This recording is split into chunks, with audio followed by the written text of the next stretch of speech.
Welcome to day 2 of my yoga teacher training 300 in Phuket, Thailand with aligned yoga. Waking up to these beautiful views and look at these automatic curtains, how luxurious.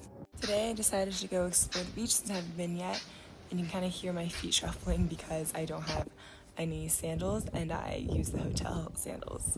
Checking out the infinity pool. This is the gorgeous lobby that faces the infinity pool and the beach.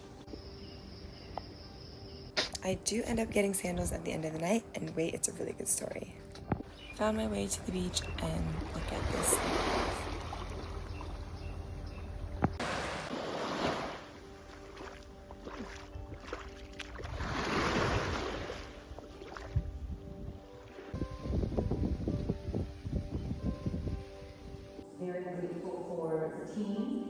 So we started the day with hugs, which was very unexpected, and as someone who doesn't love hugs, this was very challenging for me.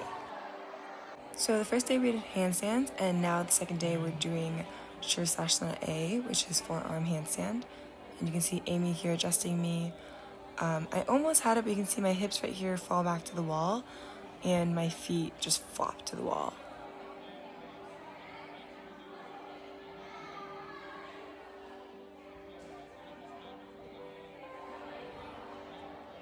Round 2. So here actually you can see that my head is not in a great placement.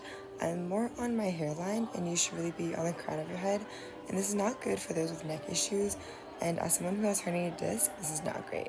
Comment if you want to hear more about that. Okay. Here I am helping out Amy with her sirsasana A, and you can kind of see them being useless and like in the wrong place. I should really be on her side. I shouldn't be using her knee. I should be supporting her leg that's kicking up instead of the other leg, and really shadow spotting her throughout. Again, I should be supporting her hips here as she's coming down rather than try to get her thigh.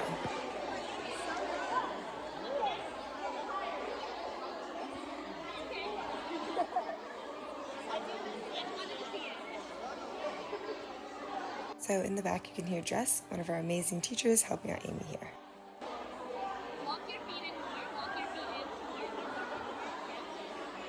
Here I could be a little bit more useful to Amy in supporting her, but it's only day 2, it gets better from here.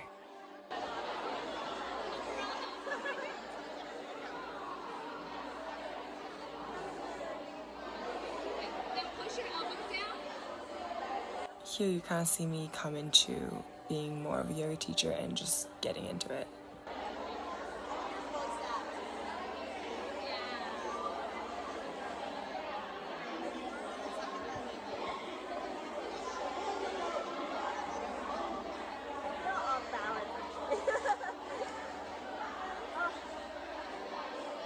Jess is demoing what we're doing with our shoulders and back.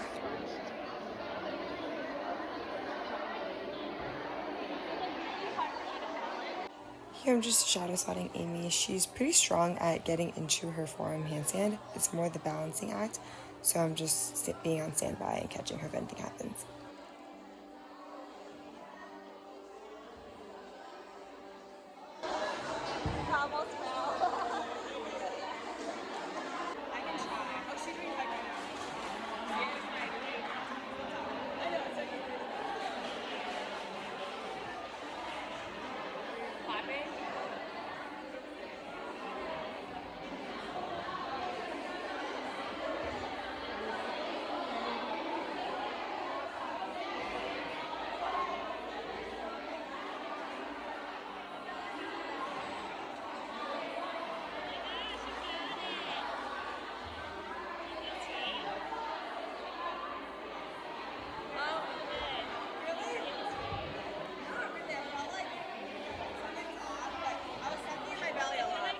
Breakfast time. Can you believe this is our breakfast? It's incredible.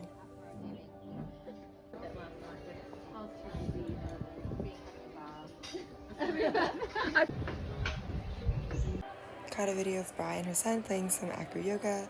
So much fun. Views from lunch. We decided to just chill by the pool for this lunch because we're so full and we really haven't explored the pool yet. Yeah. got into our evening flow, and this is me after a crouton and the beautiful sunset, checking out the resort. And now we head to Naka Market for a night market that's only on Saturdays and Sundays. Market is a weekend market outside of Old Town. Oh, I see why he said shopping. So many market stalls. I love those as a kid. Getting some snacks. Got sugarcane juice. I used to love these as a kid in China. We got some drinks because we don't drink during the day at all.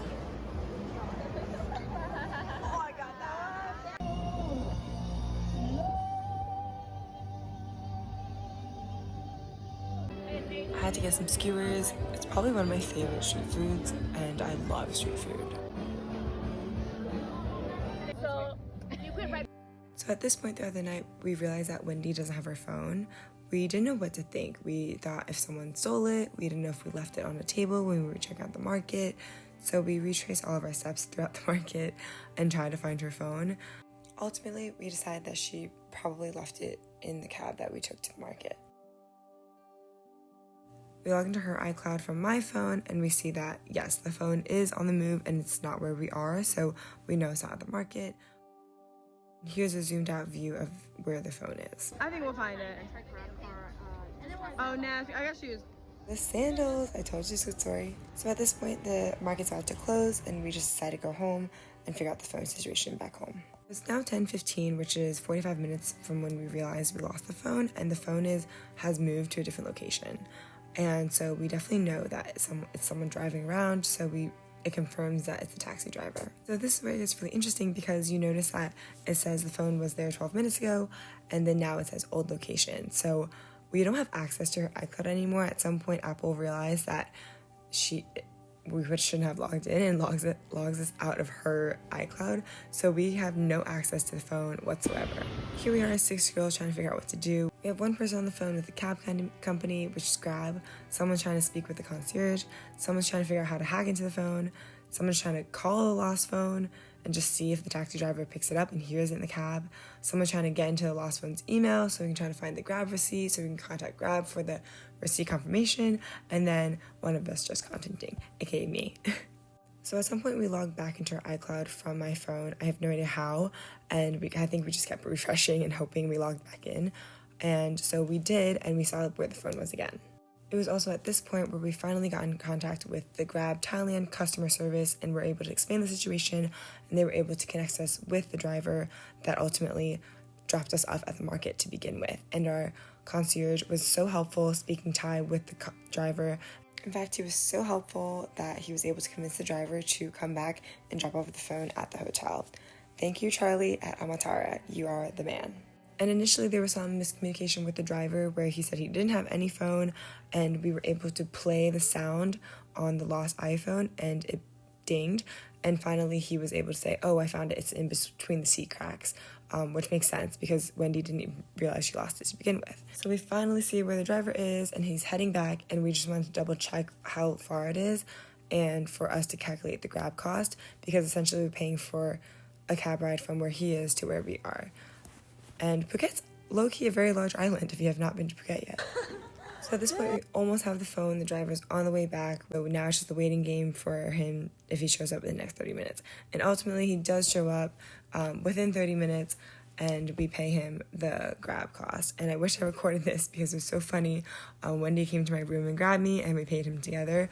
And he showed us actually like him trying to contact Grab and showed us a wall of messages that he was trying to contact them. So ultimately, I have no idea how we found this phone. It really was a whirlwind. It went from a whole day, 12 hours of yoga, to a night market, to a lost phone journey. So all in all, it's super funny. And something that made me personally realize why this trip was so transformative for me is that I didn't freak out in the situation. I didn't think of the worst of any situation and like think someone stole it.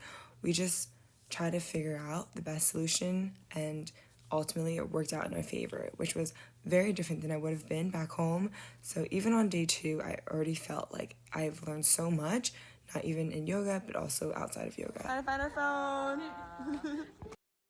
That's a wrap on day 2. Thanks for watching. Like, comment, share, and subscribe if you enjoyed watching this. And let me know if you have any questions about YTT training.